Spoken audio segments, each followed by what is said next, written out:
Chaque jour, Charles et Carole vous présentent la leçon de l'école du sabbat.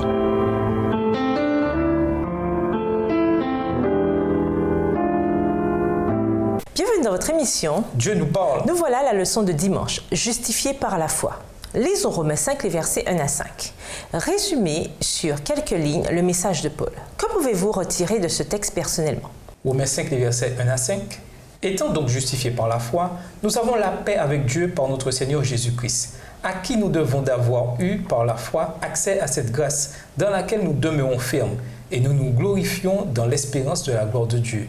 Bien plus, nous nous glorifions même des afflictions, sachant que l'affliction produit la persévérance. À la persévérance, la victoire dans l'épreuve, et cette victoire, l'espérance. Or, l'espérance ne trompe point, parce que l'amour de Dieu est répandu dans nos cœurs par le Saint-Esprit qui nous a été donné. Étant donc justifié signifie littéralement ayant été justifié. En grec, le verbe représente faction, comme étant terminé. Nous avons été déclarés justes ou considérés comme justes, non grâce à des œuvres de la loi, mais parce que nous avons accepté Jésus-Christ. La vie parfaite que Jésus a menée sur cette terre, sa parfaite observation de la loi, nous a été imputée. En même temps, tous nos péchés ont été transférés sur Jésus. Dieu a estimé que c'est Jésus qui avait commis ces péchés et pas nous. De cette manière, nous pouvons éviter le châtiment que nous méritons. Ce châtiment est tombé sur Jésus en notre nom, de sorte que nous n'avons pas à y faire face nous-mêmes. Pourrait-il y avoir de nouvelles plus glorieuses pour le pécheur? En grec, le mot traduit par « glorifier » de la version Colombe est le même traduit pour « réjouir » de la version Bible en français courant, dans Romains 2.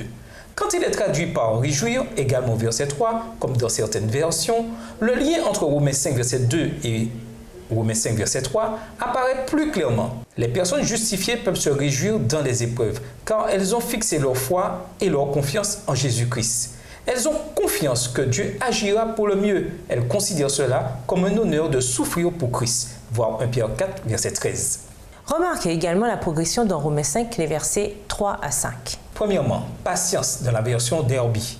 En grec, le mot traduit par patience est hypomone et signifie ferme endurance. C'est ce genre d'endurance que les épreuves développent chez celui qui garde la foi et qui ne perd pas de vue l'espérance qu'il a en Christ. Même au cœur d'épreuves et de souffrances qui peuvent parfois rendre la vie vraiment misérable. Deuxièmement, expérience. Dans la version Derby, en grec, le terme dokimé signifie littéralement qualité de ce qui est approuvé, d'où la vertu dans la version Osterwald et plus spécifiquement la vertu éprouvée. Celui qui supporte patiemment les épreuves peut développer un caractère vertueux éprouvé. Troisièmement, espérance. L'endurance et l'approbation donnent naturellement naissance à l'espérance, celle qui se trouve en Jésus et en la promesse de salut en lui. Aussi longtemps que nous nous accrochons à Jésus par la foi, dans la repentance et dans l'obéissance, nous avons tout à espérer. Dans votre vie, quelle est la chose que vous espérez plus que tout autre? Comment cette espérance peut-elle s'accomplir en Jésus? Peut-elle l'être? Dans le cas contraire, êtes-vous sûr de vouloir y placer autant d'espoir? Et nous vous laissons avec cette réflexion. La justification par la foi n'est pas que la libération de la peine du péché, mais aussi l'affranchissement de sa puissance. Au revoir. Et à demain si Dieu veut.